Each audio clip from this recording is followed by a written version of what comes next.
Free Advice Friday? 3 weeks in a row? What is going on? It's been a very, very long time since I was able to do Free Advice Friday 3 weeks in a row. So I'm excited about this. Looking forward to spending some time with you guys. For those of you that maybe were participating in Free Advice Friday last week, I do have some sad news. The chicken will not be joining us on Free Advice Friday this week. The chicken is not currently home. So I know there will be some people that will be very disappointed about that. I know there were some people that was their favorite part of Free Advice Friday last week. For those of you that are wondering what the heck is he talking about, the chicken won't be joining us. Go back and watch the replay from last week, and you will see there was a special guest appearance by a chicken on the live stream, who then decided to hang around for like the last 20 minutes of the live stream. It made it very interesting.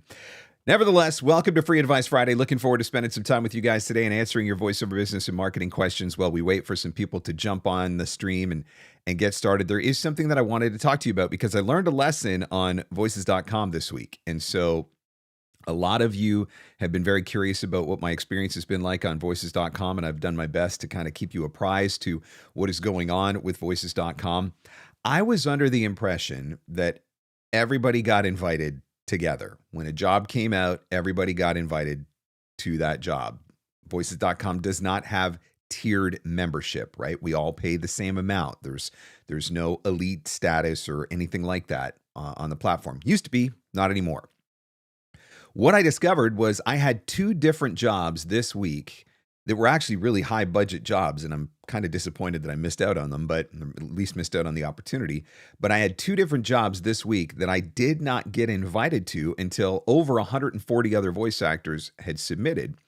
And as near as I can tell, the reason why I was late to the party on those ones is because I did not have a 100% voice match. Now, I can't say with absolute certainty that that's what it was, but that seems to be what the case was. I did not have a 100% voice match, so that job went out to everybody who did have a 100% voice match, and those people were invited to the opportunity first. And so that was a bummer.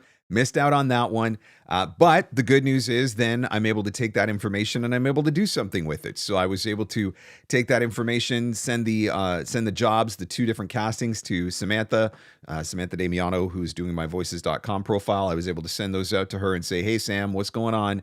And we were able to take a look at it and figure out where the issue was. And correct it, make sure that I've got keywords matched for those things. And now I should be 100% voice match for it going forward. So this goes back to something that I've talked about a couple of times, but it's the importance of having that 100% voice match on your profile. As many jobs as possible, you want to have the 100% voice match on. So if you don't, make sure that you are doing something to get it. Make sure that you are adding those keywords, adding some new samples, relabeling some of your files, whatever the case may be. But you definitely want to make sure that you have that 100% voice match, because if you do not have it, you may be missing out on opportunities. So like I said, this week alone, two jobs that were healthy, four-figure jobs, opportunities at least anyway. But by the time I saw what was going on, it was too late. But fixed it for next time going forward. So that's something to keep in mind on voices.com for those of you that are using the platform. All right. So again, this is Free Advice Friday. If you have a question that you would like to ask and get answered, that is what I am here for. All I would ask is if you're going to type your question in the comments, if you could put a Q beside it, it just makes it a little bit easier for me to find it in the chat once things get rolling in the chat. But that's what this is all about. It is all about me hanging out and answering as many business and marketing questions for you as I possibly can over the next little while. So if you've got a question, absolutely don't be shy. Sean says, hey, Mark, you mentioned that you don't like to see a site built on Wix or anything like that. Can I ask why you feel that way is bad to design a site? I asked because my developer is doing this. I've actually never said that specifically. I don't have a problem with Wix or any of those other platforms. I'm more concerned with just the quality and the build of the site. I think that a free Wix site or Squarespace or any of those ones, I think those free sites don't give you the same functionality. And so I think that may be costing you long-term. So one of the things you have to think about in this industry, you are competing against thousands, tens of thousands of other voice actors. You are being measured against all of these other voice actors, whether you want to admit it or not, or whether you like it or not. Like, I think about J. Michael Collins. He lives rent free in my head in a lot of different ways because I know that that's a guy that's out there and hustling every single day, and that's a guy that I'm competing against. Does my website compare to his? Does my demos compare to his? Like I'm thinking about those sorts of things. Obviously, I got to be true to me. I got to do what I got to do, but I recognize that if 50 voice actors are marketing to the same production company, they've got to have, the production company has to have a way to narrow that down to who are the ones that they're going to give a listen to, or who are the ones that are going to get on the roster or whatever. And you're going to be judged on things like your website. You're going to be judged on things like your demos. You're going to be judged on the quality of your emails, all of that sort of stuff. And so I just think you always need to be putting your best foot forward. When you are building a free site, whether it's a free Wix, free Squarespace, free WordPress, whatever, and it looks like a free site, when it looks like an amateur site, that's the thing that I have a problem with. So I don't really care as much about the platform that you're building it on as much as I care about the quality of what you are building. I have said many times that if you're going to build your site on WordPress or Wix or any of those, spend the money to, at the very minimum, get a premium theme that just makes your site look a little bit better, because that in and of itself can make a huge difference. Yeah, you got to have the right information. You know, you've got to be able to tell them about the work that you do. You got to be able to tell them about what you're going to offer to them. You've got to be able to have your demos, contact information, client list, testimonials, all of those sorts of things. And yes, you can put those on a free site. Absolutely, no problem. But how is your free site or your self-developed site going to compare to some of the other voice actors that you are competing with? And that's a question that you have to ask yourself. So Sean, to go to your point, it's not specifically for me about where you build it. I don't think there's any issue with building it on any of those platforms. It's more about how it's built and whether or not it looks good, and whether or not it can stand up against any other competition that you may be putting your website up against, and if you're marketing to the same people. She has a software and a web design qualification, so it should be legit. Yeah, I mean, if you've got those things going on, I think you're probably good to go. One of the things that I would be suggesting is putting a lot of thought into what you want that website to look like. And one of the easiest ways to do that is to go to voice actor websites. Obviously, I think that voice actor websites are amazing. I think that that's who built my website. I think the work that they do is amazing. Let me just... let me show you what I'm talking about here. If we go to voice actor websites, let me just bring this up. Please stand by. Please stand by.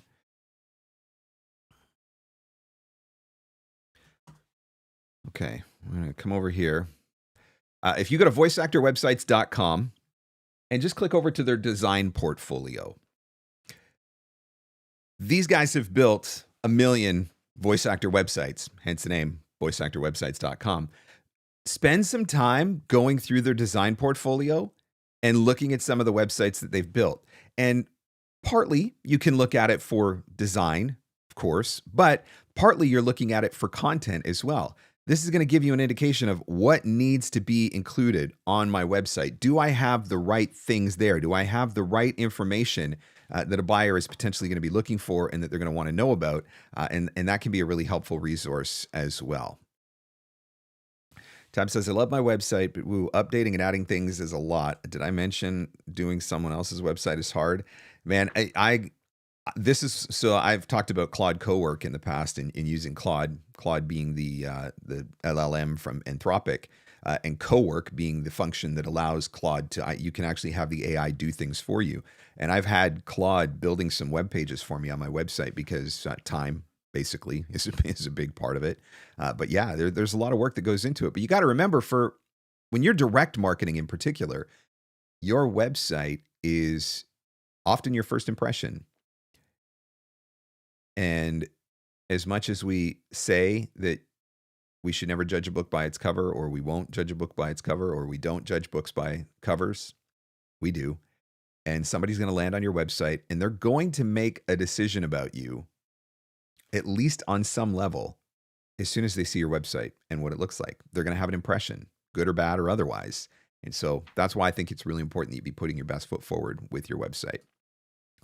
Matt says, will you be adding another video to your Nimble course? Probably another sequence video. Thanks for the course. Things are starting to make more sense on the second viewing. Oh man, Tab's been talking to you, hasn't she? There is another video that I want to get put in there that shows you how to integrate sequences and workflows. You're not missing out on anything by not having that functionality there. But there are ways that you can make sequences and workflows work together. I actually just started for myself, for my own marketing, a brand new workflow and sequence about a week and a half ago. I guess it's been 2 weeks now. It's Friday. So about 2 weeks ago, I started a brand new sequence, and I was just experimenting with a few things, and I want to see if I like the way that I have that set up now. And then I can look at getting another video added to that Nimble course that will kind of walk through that functionality. But basically, what you can do is you can tie your sequence and your workflow together so that as people move through the sequence from one email to the next email to the next email, you can also have the sequence automatically move them to different stages in your workflow. And the advantage to that is that you can jump into a workflow screen and just kind of get a big, broad overview picture of, okay, I got this many people who have received the first email, this many have received the second, this many have received the third, this many people are now in the prospect, this many people are now bounced, this many people have now unsubscribed. And so when you're able to look at that screen on the whole, it kind of gives you a general idea of how did this particular campaign work? Am I doing okay on this particular campaign? I will say, since we're speaking about it, I posted in the voiceover marketing playbook group yesterday.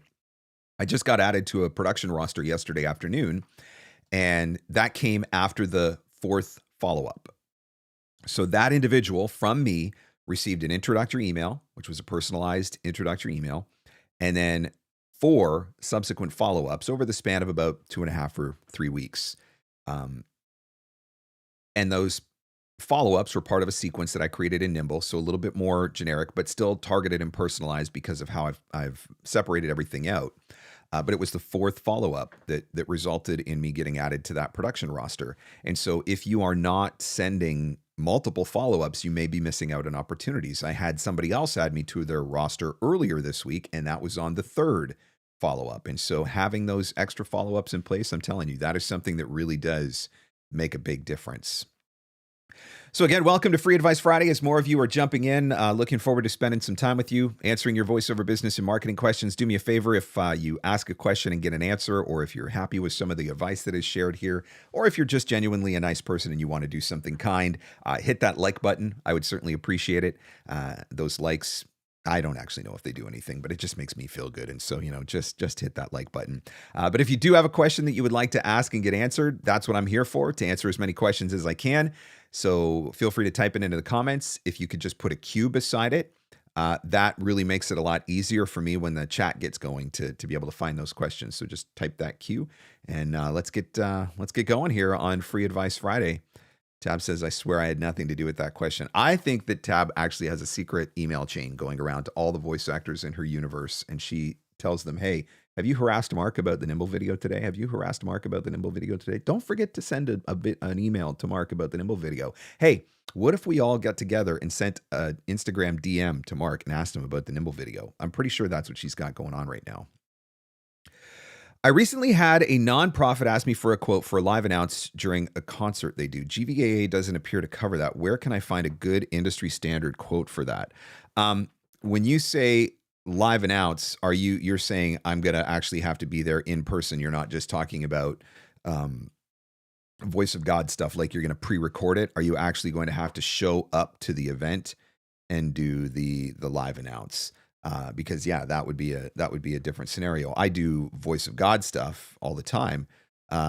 For actual live announce, that's a good question. Actually, I've never actually had to do that. I've never actually had to go in and be present and do something live announce. But I think that I would probably look at it similar to a rate that I would charge if I was doing it recorded, but factoring in a little extra for obviously my time to be there at the event. That's a good question though. Anybody do live announce? Anybody actually had to show up in person and do live announce? Do you know Christy Bowen? Reach out to Christy Bowen. I know Christy Bowen's done some of that stuff before. But you're right. There's nothing on the GVAA for that. I just pulled it up. There's event videos. There's trade shows and sporting. Cinema usage, but nothing specifically for live announce. Interesting.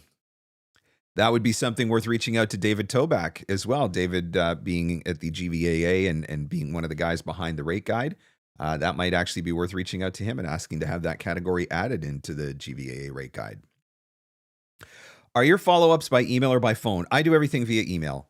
I am not a cold call guy. I am not a telephone guy. I'm not afraid to get on the phone with somebody. Like if a prospect wants to get on the phone or somebody reaches out to me and wants to have a client wants to get on the phone and discuss a potential project or something like that. But from the marketing standpoint, when I'm doing all of my reach outs, they're generally speaking, they're happening by email or they're happening via social media. Tony says, have you seen any ROI from your docushorts on LinkedIn recently? I can't say that I booked any work directly as a result of my docushorts, but I have added some really cool people into my network. And so, and while I can't specifically link those back, like it's not, I mean, I guess I could reach out and say, hey, did you add me because you saw my docushort? What I can say is, the docushorts have been the primary focus of my content on LinkedIn for a while now, and I'm starting to see more engagement from people who are in that space, including likes and reactions and things of that nature, and some network connection requests and people checking out my profile as well. So while I can't specifically say, yes, I've booked a job as a result of one of those docushorts, what I can say is, as far as my LinkedIn strategy is concerned, I'm starting to see those getting in front of the audience that I am wanting them to get in front of on LinkedIn. And so I feel pretty positive about that. What software do you use to put together your docushorts? I am editing them currently in Adobe Premiere.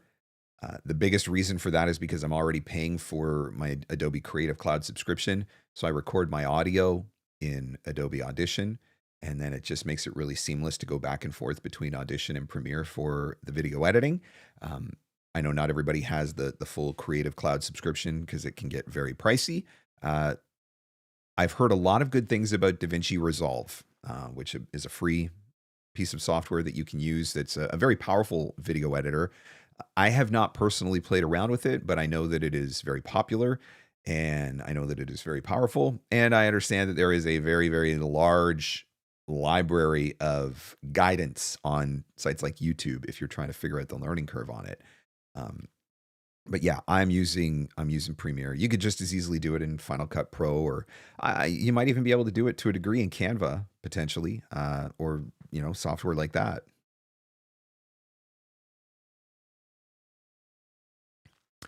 All right, guys, what else?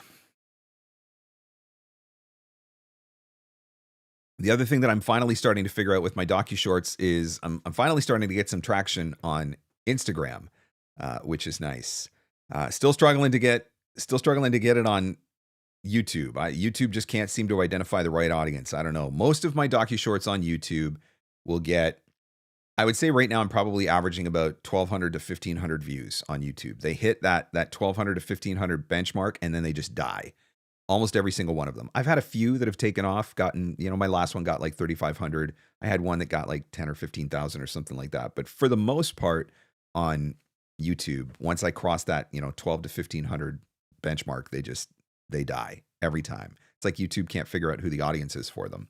On Instagram though, a couple weeks ago, I had one that crossed over 100,000 views, that was exciting. The most recent one that I posted earlier this week has just crossed 65,000 views, which has been nice. I've had a few that have kind of hit around the 10,000 mark. So it seems like on Instagram, they're starting to find an audience for these. So we'll see. This is all an experiment for me at this point. I don't really have a specific strategy other than create some content that showcases me doing the thing that I want to do, putting it out there and seeing whether or not it can turn into anything. So that's really what the strategy has been. So as I start to pick up an audience on Instagram, one of the things that I've been doing is analyzing those videos. So the ones that really take off on Instagram, the one that crossed 100,000, the one that crossed 60,000, the ones that are crossing the 10,000 mark, is there anything that ties those together? And that could be subject matter. It could be the genre. It could be in the script itself and in how the script is written. It could be in the hook, different things like that. And so I'm just really trying to analyze all of that and pay attention to what is going on there. And I'm being patient and persistent. I mean, one of the things that I've been preaching for anybody that's been following me for any length of time, you've heard me talk about consistency. You've heard me talk about being patient and persistent in social media. I've said so many times, like one of the biggest challenges with social media is people will do it for a month or two and then they don't see results and then they just give up. I committed to an entire year of these docushorts, an entire year of putting them out consistently and seeing whether or not I can make anything happen. That means I'm going to produce, I don't know, 100 of these things by the time I'm done. Can I make anything happen if I do it every week consistently for a year? There's been other advantages to them as well, and I've talked about that. Yes, they're going on LinkedIn and they're creating an audience. They're going on YouTube, they're creating an audience. They're going on Instagram, they're creating an audience. They're creating SEO for me through those social media platforms. But I'm also taking audio clips from all of these different docushorts and I'm building out playlists, and those playlists are going to go on my website through my voice sampler. They're going to go on to my online casting profiles, right? So I'm trying to take this thing that I'm doing, repurpose it in as many ways as possible. Every one of them that I create, every docushort that I create, I build a page for on my website. So that's another page on my website, which offers SEO and GEO value. And so, it's just a whole strategy that I am completely in experimentation on. And you guys just to get to be along for the journey. I'm hoping, my ultimate goal, right, is that it works exactly as intended and it leads to some amazing opportunities. I could crash and burn after the whole entire thing. I have no idea at this point. But it's a fun ride. It's a fun ride. And I'm really enjoying creating the content too. So that counts for something as well. All right, let's see.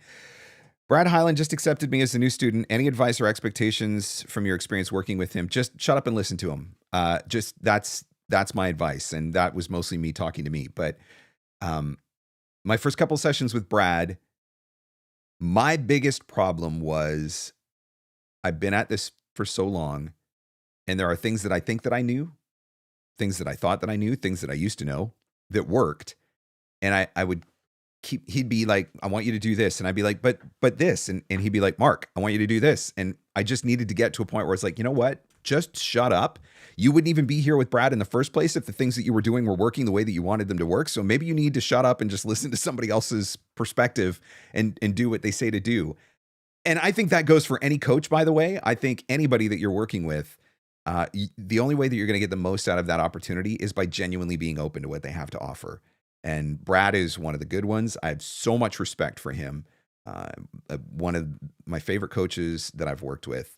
So yeah, my big advice for you would be, first of all, do your homework, pay attention. He gives very clear, very specific instructions on what he wants you to do, how he wants you to do it, how he wants you to label it. Pay attention to those details. The little things matter. They matter with a coach just as much as they matter with a casting director, but just listen and absorb what he has to give. The fact that he accepted you is already a big deal because Brad doesn't just take anybody on. He doesn't have to do coaching, right? He just does it because he really enjoys it and he wants to be able to help the voice actors that he sees potential in. So the fact that he's working with you already tells me that he sees potential there. So good luck with those sessions. You're going to have an amazing time, and I look forward to hearing about your experience. What are you doing to prep for the upcoming fall season VO-wise? You know what? I don't really think about VO in seasons. I know I probably should, but the reality is I'm just auditioning every day. That's my big thing is I'm auditioning every day and trying to submit as many as I can, and marketing every day and trying to do as much marketing as I can. The only thing that I would say that I'm doing differently right now, and I would not, this is not specifically prepping for the fall, but I'm paying a lot more attention to commercials. I never watched commercials. I don't watch a ton of television to begin with. The TV that I do watch, it's always pre-recorded, so I could always fast forward through the commercials.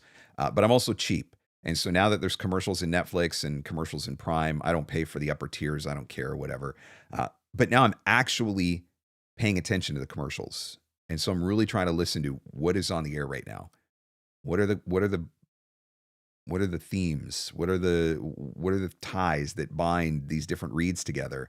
And can any of that inform what I'm doing when I go into the booth? And so that's a big part of it, is just right now just trying to stay on top of trends. I know you were against P2P sites, and I'm just about to come out with a business website. Where would you suggest newer voiceovers gather work? I'm actually not against P2P sites. That's something that's very, very, very misunderstood about me. I am not against P2P sites at all.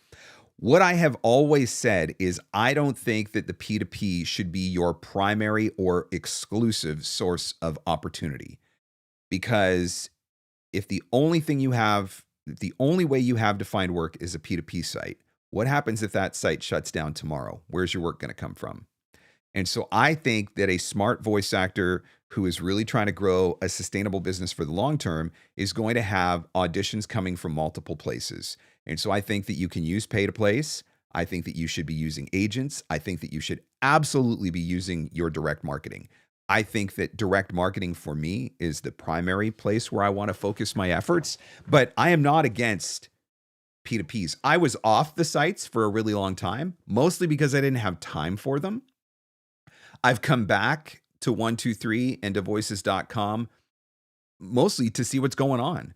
I was off the sites for a decade. So I came back to see what's going on. People ask me about the sites all the time. I want to be able to talk intelligently about them. So I'm doing both of them right now and learning about both of them and sharing the things that I'm learning as I go. But yeah, I am not against P2P on the whole.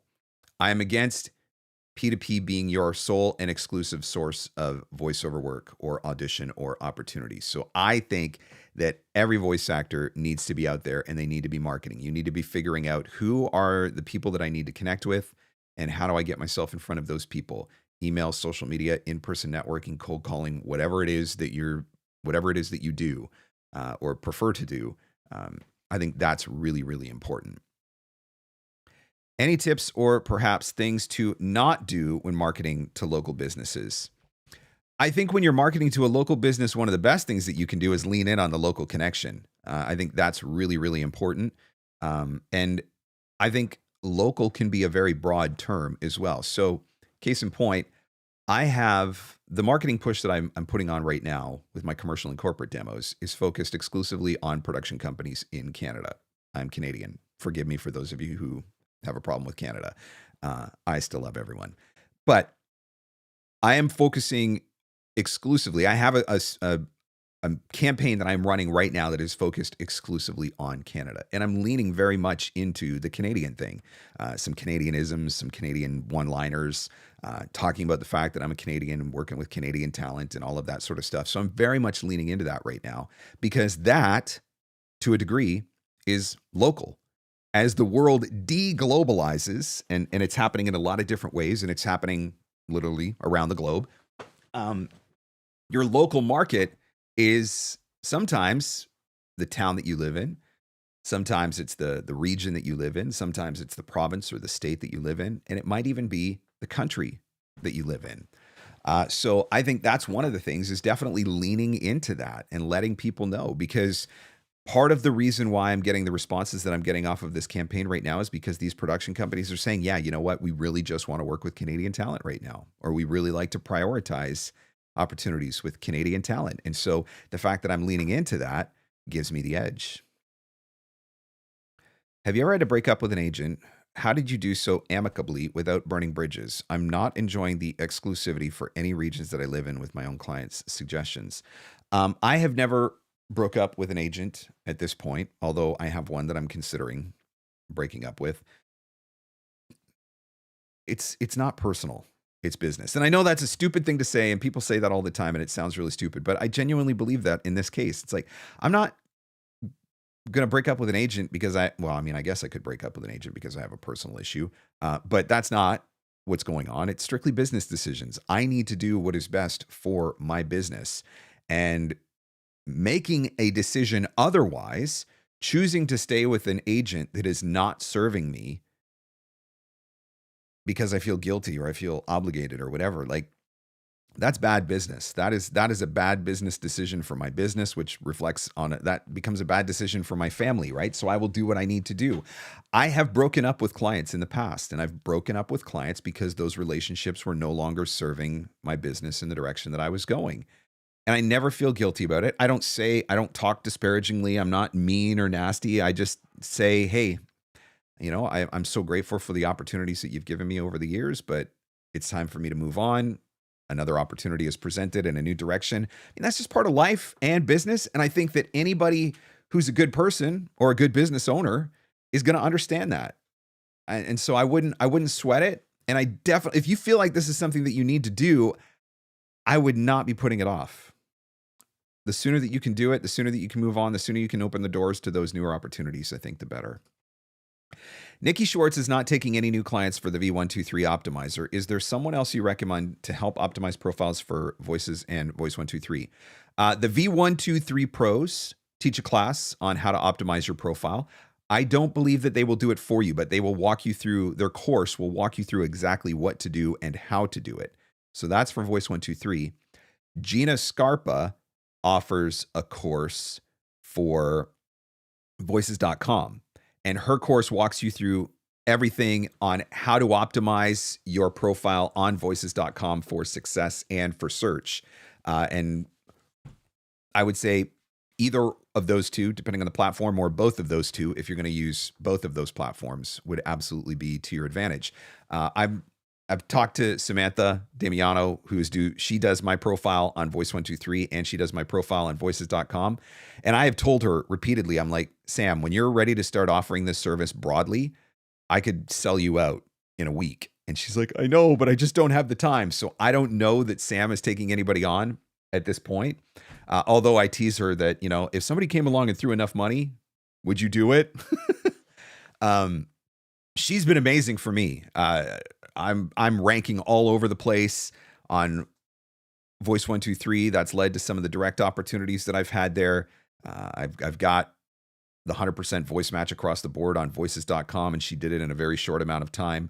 Optimized, and I mean, I've got a crap ton of clips, and so I'm thrilled with the work that she's done. But I don't think she's taking on anybody at this point. But I promise you, as soon as I convince her that she should do it or that she can do it, I'll let you know, and we'll sell her out. She'll have so many profiles to optimize, she won't even know what to do with herself.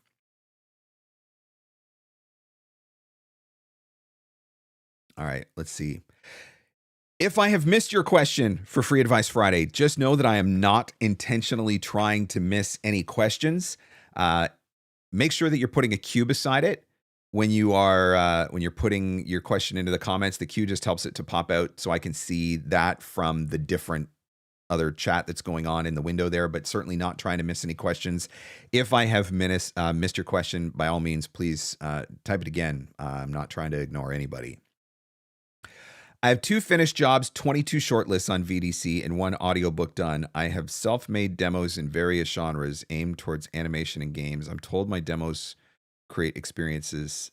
Thanks. Hey, you're doing all right. If you're booking and shortlisting on voices.com, I mean, that's the big thing. I mean, obviously the number of shortlists makes a difference in the grand scheme of things, as far as you're not just trying to collect shortlists. It's how many shortlists to how many auditions, which is one of the things that I am paying very close attention to right now.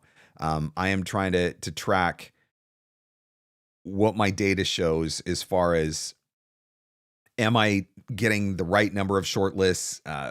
Do I have the right ratios? I guess is really what I'm trying to say, is do I have the right ratios? I had found it. So here we go. I was trying to find the data. Just stand by for 1 second. This is some numbers. This comes from voices.com. So a good listen rate on voices.com is 70 to 75%. So 70 to 75% of your auditions are actually getting listened to. Top earners get 85% plus on their listen rate. A good shortlist rate is 5%. So are you getting shortlisted for at least 5% of the total number of auditions that you are submitting for? And then top earners apparently have a 20% plus shortlisting rate. For a booking rate, 3% is good and 6% is top earners. So that's something to keep in mind. If you want to try to get, because it's really easy to say, I booked a job or I have 22 shortlists or blah, blah, blah, blah, blah. But where it matters is 22 shortlists out of 50 auditions is very different from 22 shortlists out of 1,000 auditions. And so you need to pay attention to the overall numbers. I'm just trying to find, there was another data point I wanted to bring up.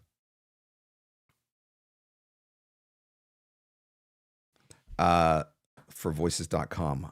I'm sorry. I'm just trying to look through my numbers, but that's something to pay attention to anyway, is what are those. So if you want to get a 5% booking rate, for example, on voices.com, you should be booking, maybe 1 in 20 auditions that you're submitting. One of the things that I like about voices.com is it actually does show you what it gives you all of that information in your statistics. And so you can see what your current booking rate is. And so I think that makes a difference too.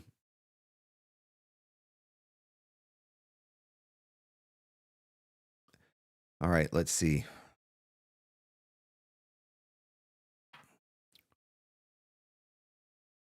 You're not being cheap, Mark. You're smart to not be wasting money on upper tier streaming services.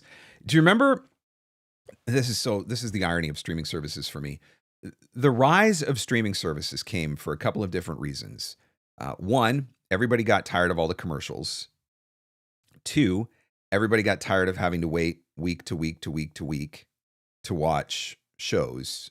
And three, everybody got tired of only being able to watch shows at certain times on certain days of the week. And so the entire value proposition of streaming was, we have no commercials, you can binge watch your shows, and you can watch them whenever you want because we release entire seasons all at once. And now, what have streaming tiers done? They've introduced ads, they've raised their prices. Part of their other proposition was we're way cheaper than cable. So they've introduced ads, they've raised their prices, and they stopped releasing entire seasons all at once on the best shows. They release them week to week to week, and they take 2 or 3 years between seasons. And so they've literally killed their entire, they've killed their own value proposition, which I just find very interesting. But anyway, we could talk about that that's another subject for another day. Noticing that other people's auditions EQ isn't nearly as raw as everyone suggests they are, and maybe if I want to compete, I need to be doing some of that. Do I need an audition stack? So one of the questions that I would be asking myself, just because people are doing things to their auditions doesn't mean that they're actually booking. I want to know what the people who are booking are doing. Are the people who are booking doing a bunch of stuff, or are they just submitting raw audio? To me, the audio coming out of your booth should be pretty clean and good out of the gate.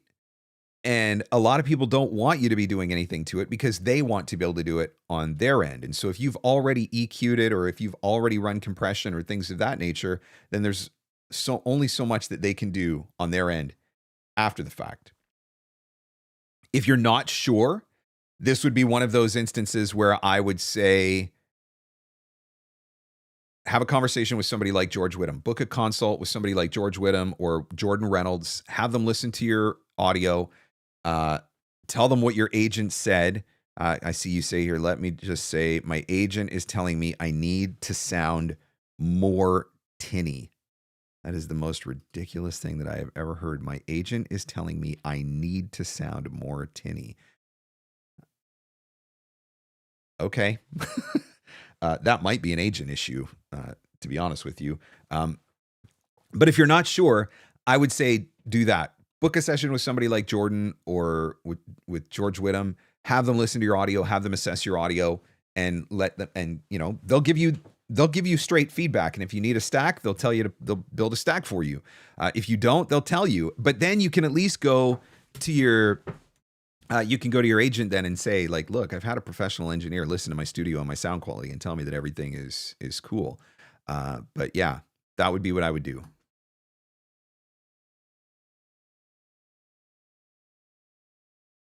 What else is going on?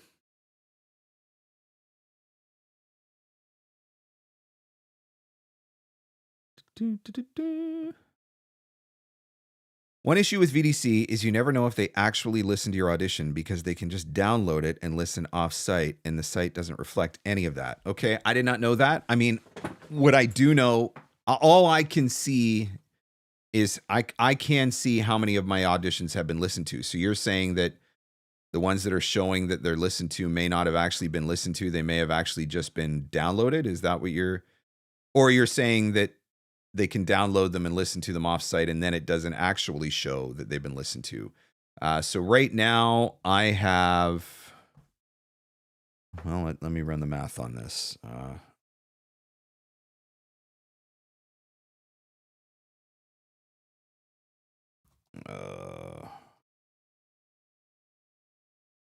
I'm just looking at my numbers where they stand today. So right now I have a 56% listen rate, which is not ideal.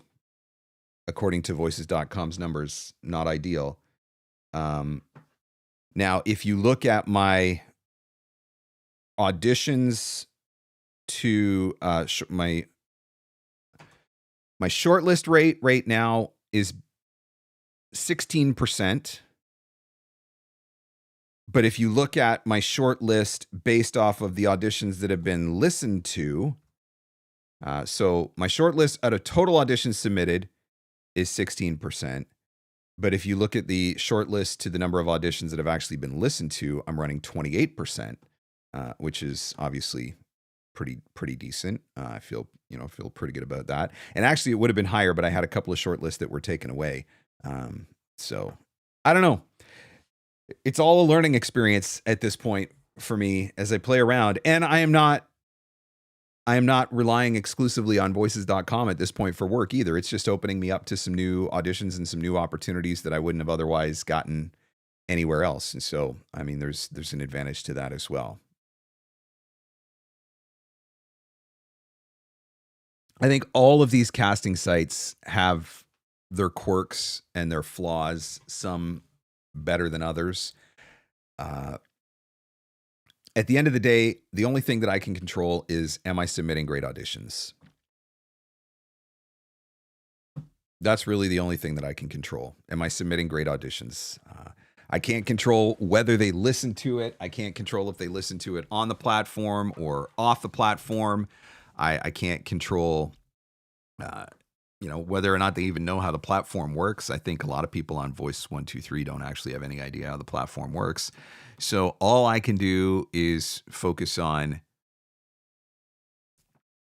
am I submitting great auditions? I just want to make sure that I'm always submitting great auditions. That's the best that I can do. And I try not to take it personally when my shortlists get taken away. It makes me sad. I had a conversation with Gina Scarpa, and she walked me through what that looks like. So when on the back end, on the client side, let's say they get 100 auditions and they shortlist 10 of them. Those 10 auditions then appear when they log in on the back end.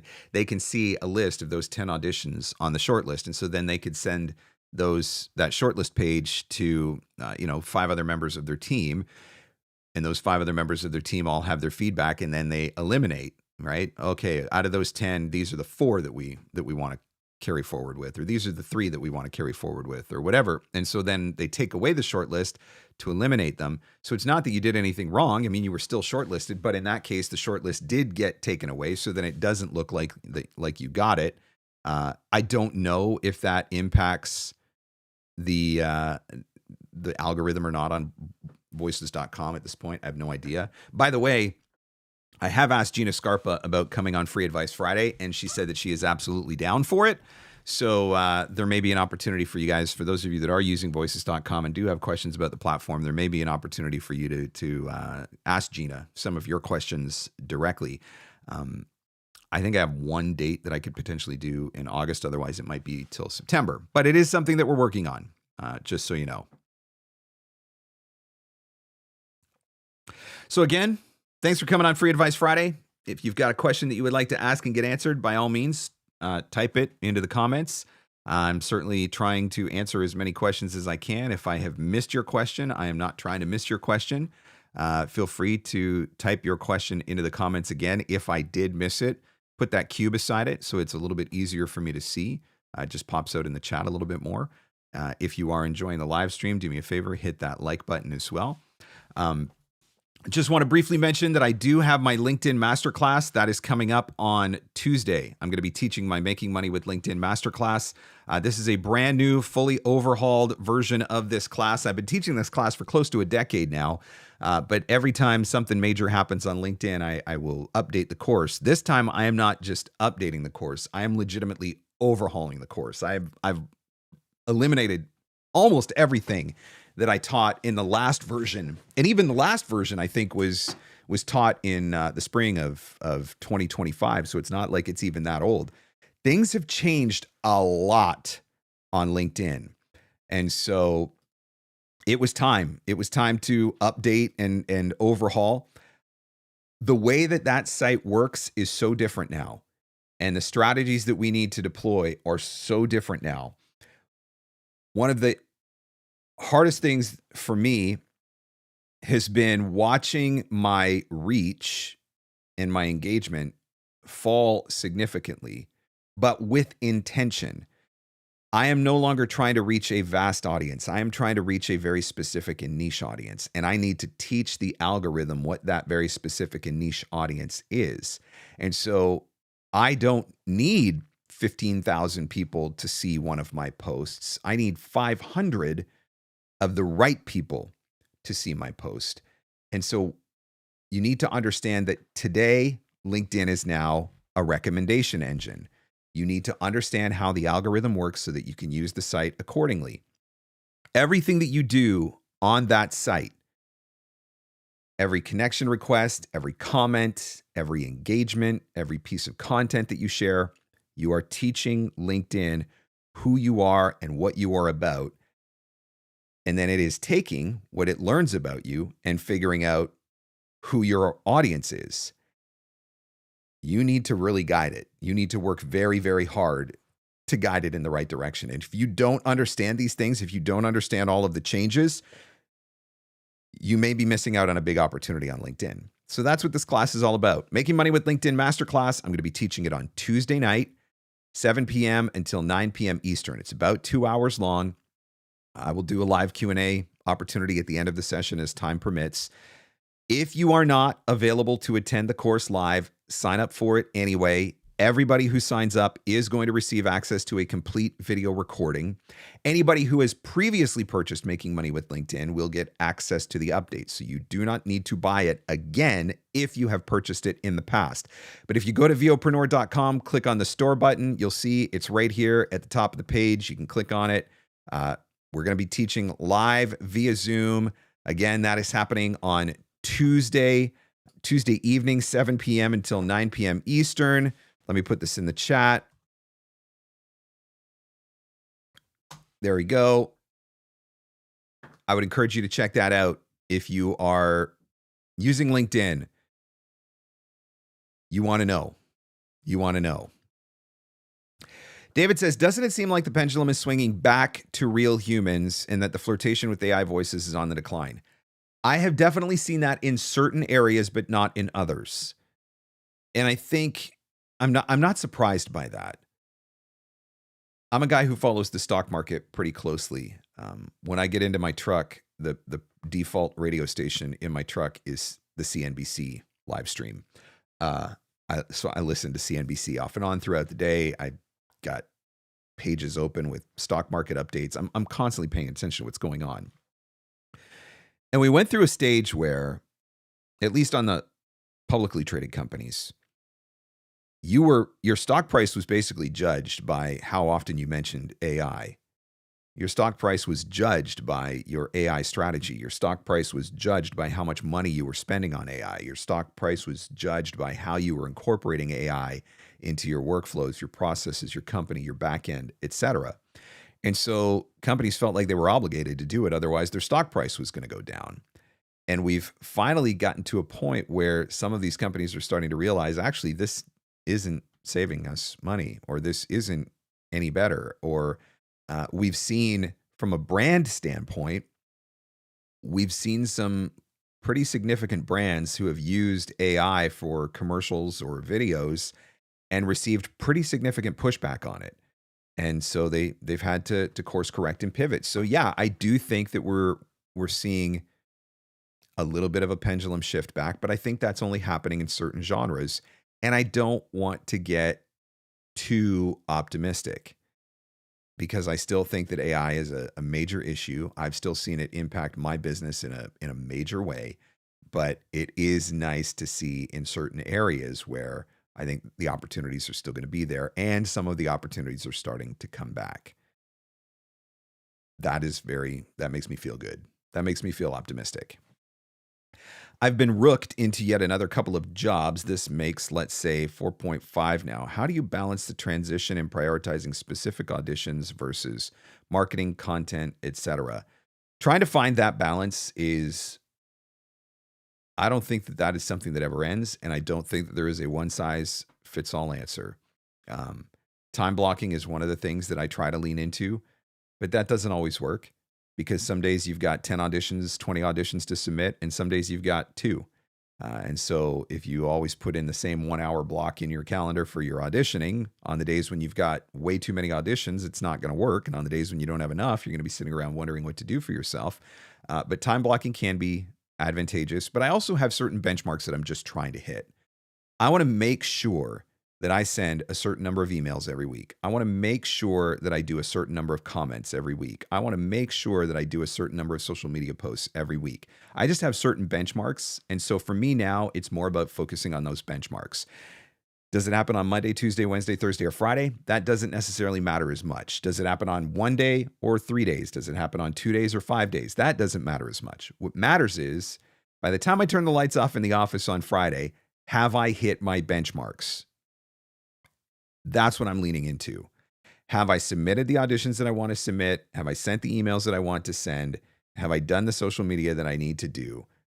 Have I hit my benchmarks? And then sometimes you have to adjust those benchmarks up or down accordingly, depending on what's going on in your day and what is happening in life. But those are the things that I'm really looking at. I'm more about measuring the actual results than I am about when it happens or how it happens or what it looks like. I think that's probably where I'm at. Let's see what else is going on.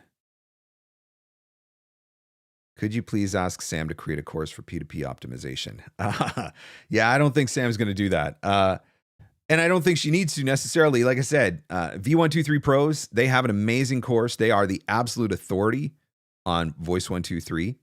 And Gina Scarpa has her amazing course, and she is absolutely an authority on voices.com. And keep in mind, Gina didn't just create a course on voices.com. Gina is consistently one of the top talent on voices.com. Like if you go to their top 10 talent page, you will consistently see her in the top 10. She books a ton on that site. And so she's not just creating a course, like she's creating a course and backing it up by booking all the time on that platform. All right, what time is it? 1:53 p.m. Eastern. I got a few more minutes. I can answer a few more questions, or try to answer a few more questions. Again, if I missed your question, I apologize. Certainly not trying to miss anybody's questions. Feel free to type it into the comments again, and I'll try to get to it. Lisa says, what's your day like? Like 8 to 10 is marketing, 10 to 12 auditions. What kind of blocking do you use? Yeah, so going back to what I was just talking about there a little bit. When I get into the studio first thing in the morning, usually I'm down here by 9 o'clock, give or take. Sometimes it's earlier, sometimes it's a little later. Depends on how well the kids slept the night before and whether or not daddy got to sleep in bed or on the couch. Generally, the first thing I do when I come into the studio in the morning is I do any urgent auditions that need to be taken care of. I try to get my agent auditions knocked out first, and then any urgent casting site auditions, I try to get those knocked out. Once I've had the opportunity to do that, I usually spend a little bit of time on LinkedIn. Not a ton, maybe 15, 20 minutes that I spend on LinkedIn, just leaving a couple of comments or sending some connection requests or whatever. Go through my email, do some emailing if I need to. Fortunately, I've got sequences running, and so a lot of my email at this point, my marketing email is automated. I'm still sending those personalized introductory emails, but a lot of the follow-ups are automated, which is really nice. I do try to do auditions quickly throughout the day, particularly the online casting ones. I try to get them done as quickly as possible. I think that I don't think that getting in early is exclusively a deciding factor in whether or not you're going to have any success on the platform. But I do think that it is a factor. So I do try to get in early. But yeah, going back to what I was talking about earlier, mostly for me, it's about hitting benchmarks. What are the things that I have to get done this week? And did those things get done? So for example, I'm teaching this LinkedIn class on Tuesday. And I'm still not done building the class because I'm probably putting too much information into it, honestly. So while I continue to research and fall down rabbit holes this week, a big chunk of my time this week has been spent working on that class. And so I haven't been able to send as many emails this week as I did, last week or the week before. So what does that mean? Well, next week, after the class has been taught, I'll have to make up a little bit of ground. And so, but I'll be able to do that because I'll have time in my schedule because I won't be working on the LinkedIn class. And so, yeah, it's really just, it's more about benchmarks and hitting certain numbers, hitting targets, knocking goals off of the list, more so than it is at this point for me about time blocking. Time blocking was what I did a lot in the beginning. It was how I built out my business in the beginning. As your business grows, that gets a little bit harder because you've got all these different things that are going into your schedule now. I mean, when I was doing coaching, I had coaching coming into my schedule. I got sessions coming into my schedule. I got auditions coming into my schedule. I got 4 daughters. I got kid stuff coming into my schedule. And so it's a little bit harder to do time blocking. And so that's where it became about benchmarks. Does that mean that every once in a while I'm in the office at 10 o'clock at night working on some stuff? Well, yeah, maybe. Wednesday, I think it was Wednesday this week. I took the afternoon off, spent some time with my girls, went for a walk, did some stuff. And then after they went to bed, I came back into the office and worked for a couple hours. And I'm okay with that because it meant that I got to spend some time with them in the afternoon. But I need to make sure that I'm hitting my benchmarks. I have to hold myself accountable to hitting my benchmarks. And so sometimes that means coming back into the office. On LinkedIn, do you just send a connection request first or do a follow and then build up the connection request? I think either strategy can work. I think it depends on the scenario. For me, more often than not, I'm just going straight for the connection request. I'm hoping that I can get them to accept it. And then at least once they've accepted the connection request, now I know that they're going to see my content too. Potentially, they're going to see my content too. That does not mean that as soon as they get the connection, as soon as they accept the connection request, that I drop into their inbox and start trying to sell them voiceover services. I definitely don't do that. But I prefer the connection. If I follow them, in theory, I'll see their stuff, but they won't necessarily see my stuff. Whereas if we're connected, there's a higher probability that we see each other's stuff. And so I want people to see my stuff too. All right, guys, this has been great. Thank you for hanging out on Free Advice Friday. Let me look at my calendar. Could he possibly do Free Advice Friday 4 weeks in a row? Could he?